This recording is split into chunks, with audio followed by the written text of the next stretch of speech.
साधी माणसं मालिकेच्या आजच्या भागामध्ये आपण पाहतो की आता इकडे सत्याने पंकजला युनिफॉर्म दिलेला असतो आणि तो युनिफॉर्म घालून त्याला सांगितलेलं असतं की आता जे कस्टमर येईल त्याला व्यवस्थित ट्रीट करायचं, त्याच्यासोबत इंग्लिशमध्ये बोलायचं नाही, त्याचबरोबर त्याला सर मॅडम ह्या गोष्टी बोलायच्या. कुठे जायचं आहे, गरम होतं आहे का, ए सी वाढवू का, लव का, ह्या गोष्टी व्यतिरिक्त काहीही बोलायचं नाही. फक्त आणि फक्त ह्याच गोष्टी बोलायच्या, समजलं.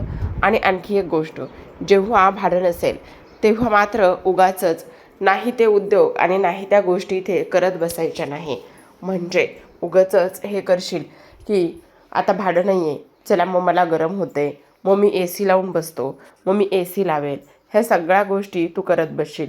अजिबात तसं काहीच करायचं नाही, समजलं तुला. असं सुद्धा आता इकडे तो बोलत असतो. आता हे सगळं काही बोलत असताना लगेचच आता आपण पाहतो की इकडे हे सगळं काही बोलत असताना जो काही पंकज आहे तो पंकज हे सगळं पाहत असतो. तेव्हा स्पष्टपणे सत्याने सांगितलेलं असतं. आणि आणखी एक सगळ्यात महत्त्वाची गोष्ट तुला सांगतो, हे बघ, दिवसभराचा जो काही गल्ला होईल, जे काही पैसे होते ते पैसे संध्याकाळी सगळ्यांसमोर आणून माझ्या हातामध्ये द्यायचे, समजलं. अजिबात इकडे हे करायचं नाही. आणि भाडं आल्यानंतर व्यवस्थित गाडी चालवायची, काही नियम आहेत, असं म्हणून तो त्याला बेस्ट ऑफ लक देत असतो आणि गाडीची चावी हातामध्ये देत असतो. त्याच वेळेला निरुपा म्हणत असते, हो, गाडी सत्याची आहे, त्यामुळे ती गाडी व्यवस्थित चालवायची, नाहीतर उगाचच गाडीला काही होता कामा नये, नाहीतर उगाचच गाडी कशीही चालवेल आणि काहीही करेल, असं अजिबात होता कामा नये. असं म्हटल्यानंतर पंकज आता निरुपाकडे पाहतच असतो. सगळ्यांना आता आनंद झालेला असतो. त्याच वेळेला आपण पाहतो की इकडे आता जो सत्य आहे तो सत्या शेवटी काय तर इथे आता जो काही पंकज आहे त्या पंकजला गाडीमध्ये नेऊन बसवतो आणि त्यानंतर बेस्ट ऑफ लक देतो आणि सगळेजण तिथून निघून जात असतात. आता इकडे देविकाला फार वाईट वाटत असतं, तर खरं तर निरुपालासुद्धा थोडंसं वाईट वाटतच असतं. पण इकडे ती विचार करते, असू दे, हा आहेच असा, ह्याने आत्तापर्यंत खूप काही गोष्टी केल्या, त्यामुळे एवढं सगळं करणं त्याच्यासोबत गरजेचंच आहे. जर आत्ता आपण नाही केलं ह्या सगळ्या गोष्टी त्याच्यासोबत, तर मग तो पुन्हा आणखी वेगळाच विचार करत राहील, असू दे. आता इकडे दुसऱ्या बाजूला मीरा आणि रिया विचार करत बसलेले असतात. खरं तर इथे रिया म्हणत असते, मला एक गोष्ट इथे समजतच नाही आहे, आता आपण काय करायचं. आता ती चावी तर सापडली, पण ती चावी नेमकी कशाची असेल तेच काही कळत नाही. तेव्हा लगेच आता इकडे जी काही देविका आहे ती देविका तिकडे आलेली असते आणि जेव्हा देविका तिकडे येते त्याच वेळेला आपण पाहतो की इकडे रिया आणि मीरा ह्या दोघीजणी तिला आवाज देतात आणि ह्या दोघीजणी तिला आवाज दिल्यानंतर त्या म्हणत असतात, आता आपण हिची थोडीशी खेचूया का, थांब, आत्ताच्या आत्ता हिला इकडे बोलवून घेऊया, असं म्हणून आता तिला त्या दोघीजणी बोलावून घेतात. आणि तेव्हा देविका काय करतेस गं, ये ना इकडे, असं इकडे आता ती बोलत असते. आता ह्या सगळं काही बोलल्यानंतर लगेचच आता आपण पाहतो की हे सगळं काय आहे असा विचार ती करते. तेव्हा देविकाला ती म्हणत असते, देविका, तुला एक गोष्ट सांगू का, मला तुला काहीतरी सांगायचं आहे, असं येते आता ती बोलते. अगं, असं मी ऐकले की तुझे जे काही दुबईचे अंकल आहेत ते येणार आहेत आणि तुझे बाबासुद्धा येणार आहेत. मग ऐक ना, तुझ्या बाबांसाठी आपण काय काय करू शकतो, तू सांग ना, काही करायचं असेल तर ते सगळं काही आपण इथे करूया, असं सुद्धा आता इथे ती बोलते. त्याच वेळेला निरुपा येत असते. निरुपा म्हणत असते, हो हो चालेल ना, पण मी काय म्हणते, होळी येणार आहे तर आपण छान पुरणाची पोळी करूया का. तेव्हा मीरा म्हणत असते, हो सांगा ना, तुम्हाला जे काही सांगायचं आहे, जे काही करायचं आहे ना, ते सगळं मी करायला तयार आहे. तेवढ्या सत्या येतो आणि सत्या म्हणत असतो, हो हो, तुम्ही तर इकडे पुरणपोळीचा वगैरे बेत करा, तुम्ही पुरणपोळी करा, पण मग मी ना, मला सांग बबडे, तुझे बाबा येणार आहेत. मग जर बाबा येणार आहे तर मग एक गोष्ट आपण करूया, म्हणजे बघ ना, आता त्यांच्याकडे खूप सामान असेल, खूप बॅगा असतील, मग मी एक काम करतो, 2-2 गाड्या घेऊन त्यांना घ्यायला जातो, चालेल ना. फक्त त्यांना विचार ते किती वाजता येणार आहे. ठीक आहे. तेव्हा देविका विचार करत असते, हो हो चालेल ना, काहीच हरकत नाही.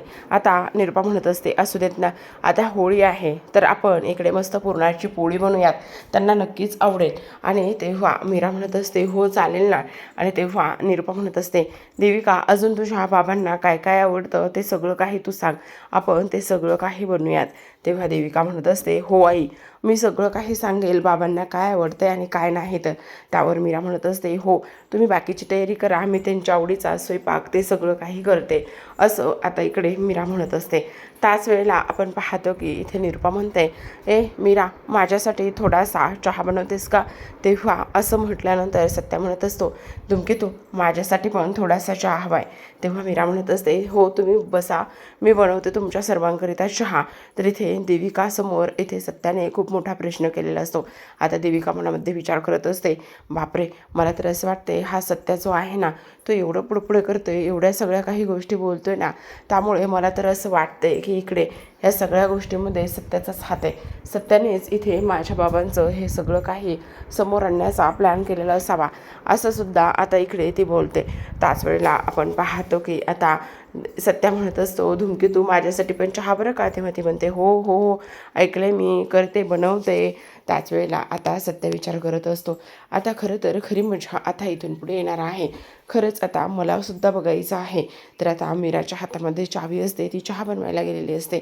आणि तेव्हा ती आता विचार करत असते, काय करू, ही चावी नेमकी असेल तरी कशाची, ही चावी कशाची आहे हे शोधलं पाहिजे, हा विचार ती करू लागते. त्याच वेळेला रिया तिथे येते. रिया म्हणत असते, काय झाले बहिणी, सगळं ठीक आहे ना? तेव्हा ती म्हणत असते, हो गं सगळं ठीक आहे, पण मला एक गोष्ट इथे समजतच नाही आहे. बघ ना, ही जी चावी आहे ना, ती नेमकी कशाची असेल ते शोधलं पाहिजे की नाही? त्याच वेळेला आता रिया म्हणत असते, वहिनी प्लीज शांत बस, आपण ती चावी कशाची आहे ना ते शोधूयात. तेव्हा प्रत्येकाला ही चावी लावून बघूयात ना, म्हणजे कपाट असो किंवा एखादी तिजोरी असो किंवा एखादी पेटी वगैरे असो, हे सगळ्या गोष्टीला आपण ती चावी लावून बघूया. जर आपण ती सगळ्या गोष्टीला चावी लावून बघितली ना, तर मग आपल्या लक्षात येईल की ही चावी नेमकी कशाची आहे. तर त्याच वेळेला मीरा म्हणत असते, पण कशाची असेल तेच कळत नाही आहे, कुठे असेल ते काय? तेव्हा रिया म्हणत असते, ऐक ना मीरा वहिनी, तू काळजी करू नकोस, आपण आता इकडे एक काम करूया, आपले जे काही बाबा आहेत ना, त्या बाबांच्या कपाटापासून किंवा त्यांच्या खोलीपासून इथे सुरुवात करायची का, असं इथे ती बोलते. आता ह्या सगळ्या गोष्टी बोलल्यानंतर लगेचच त्या दोघीजणी आता सुधाकर आणि निरुपाच्या खोलीकडे निघालेल्या असतात. इकडे आपला पंकज कस्टमरची वाट बघत उन्हात उभा राहिलेला असतो. पंकज म्हणत असतो, काय हाल झालेत माझे, खरं तर मी कोण होतो, मी एक बिझनेसमॅन होतो आणि मी एक बिझनेसमॅन असून आज माझी ही हालत, ही अवस्था झाली आहे. काय बोलायचं काहीच कळत नाही आहे. आज माझी ही अवस्था का आणि कशामुळे झालेली असेल असा तो विचार करतो. आणि ह्या सत्याला तर मी सोडणार नाही. किती ऊन लागते, काय करू, बसू काय AC लावून, एवढं ऊन लागते, अजून एकही कस्टमर आलेला नाही आहे. जाऊ दे, कुठे सत्याला समजणार आहे, पण नको नको, सत्याला जर समजलं ना तर तो माझी चांगलीच वाट लावेल. नको, त्यापेक्षा असू देत, मी ना इथेच उभा राहतो, असा पंकज विचार करतो आणि आहे त्याच ठिकाणी उभा राहत असतो. त्यानंतर परत विचार करतो, जाऊ दे, कुठे समजणार आहे सत्याला, जरी समजलं तर तेव्हाची तेव्हा बघून घेऊ, कारण आत्ता तरी उन्हात उभं राहणं शक्य नाही. त्यामुळे AC लावतो आणि आरामात ACच्या हवा खात बसलेला असतो. इकडे दुसऱ्या बाजूला मीरा आणि त्यावर रिया ह्या दोघीजणी आता निरुपा सुधाकरच्या खोलीमध्ये जातात. निरुपा सुधाकरच्या खोलीमध्ये गेल्यानंतर आता त्यांची शोधाशोध सुरू झालेली असते. आता ती चावी कपाटाला लावून बघतात, पण कपाट काहीच्या चावीने ओपन होत नसतं.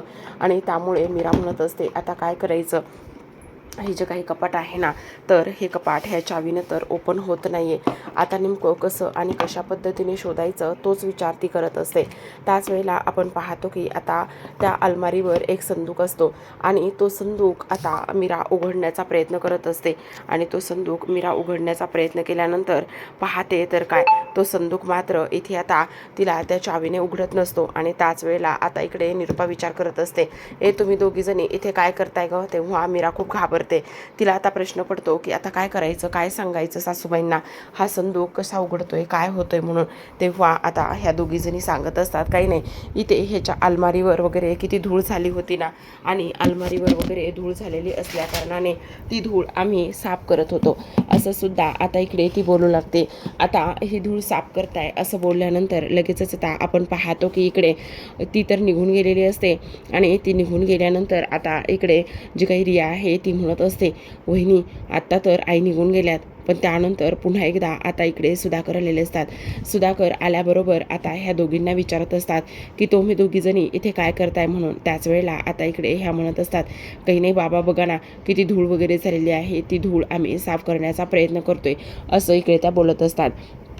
तेव्हा सुधाकर म्हणत असतात, बरं बरं ठीक आहे करा, तुम्ही ही जी काही धूळ आहे ना ती साफ करा, व्यवस्थित स्वच्छ करा, असं इकडे सुधाकर बोलत असतात आणि ते सुद्धा निघून जातात.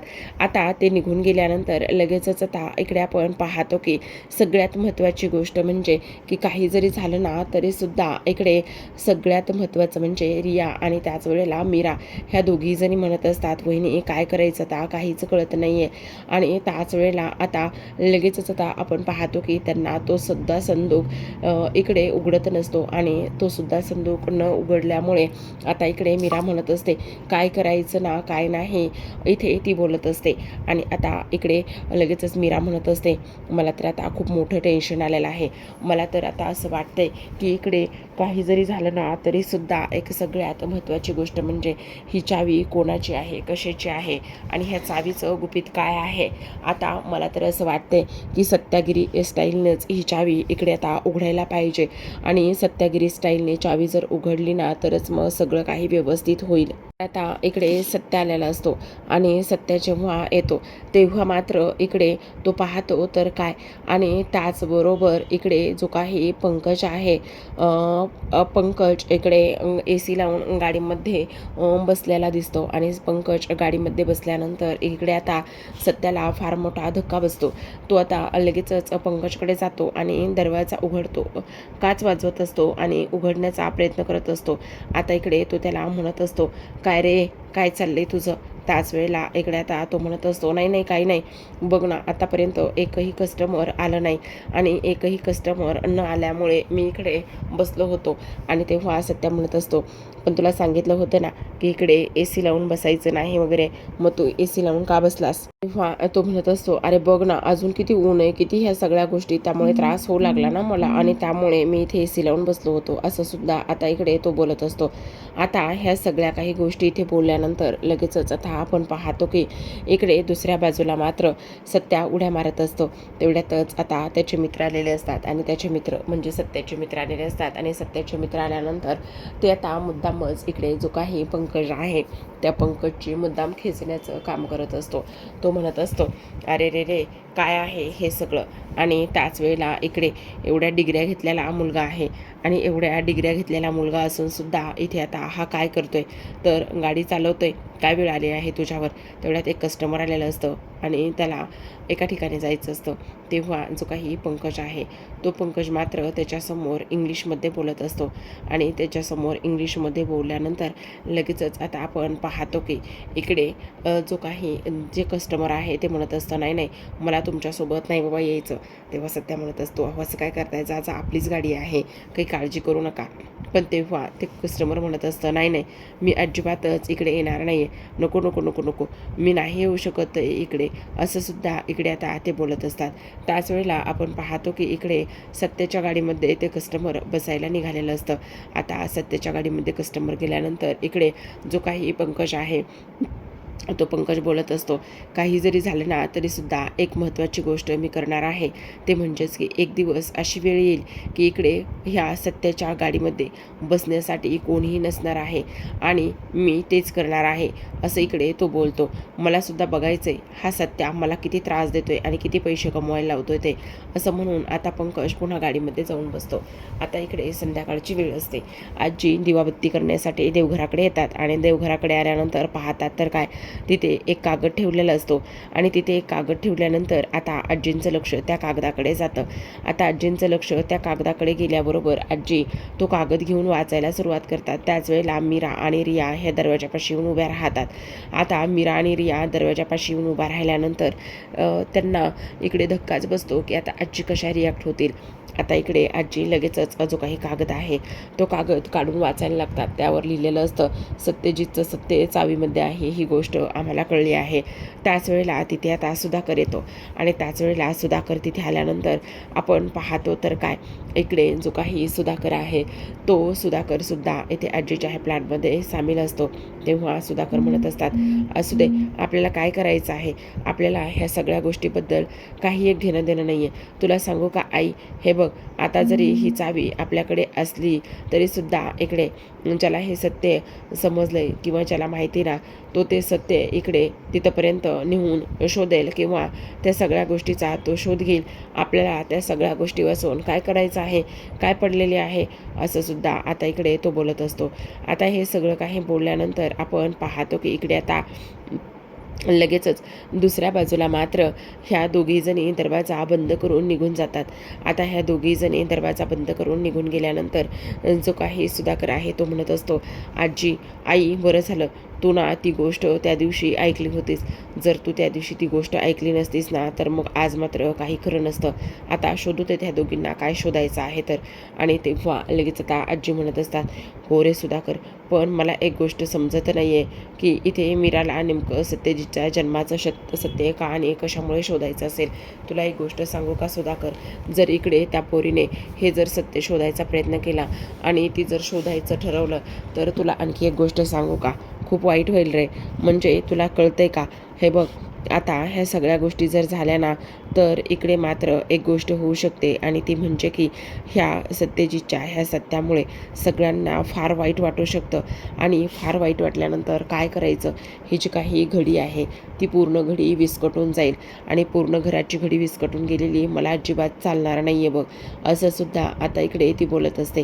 ह्या सगळ्या काही गोष्टी ते बोलल्यानंतर आपण पाहतो की आजी म्हणत असतात की आता काय करायचं ना ते कळत नाही. दुसरीकडे आता संध्याकाळची वेळ झालेली असते आणि संध्याकाळी सत्या आणि त्याच वेळेला पंकज हे दोघेही जर आलेले असतात.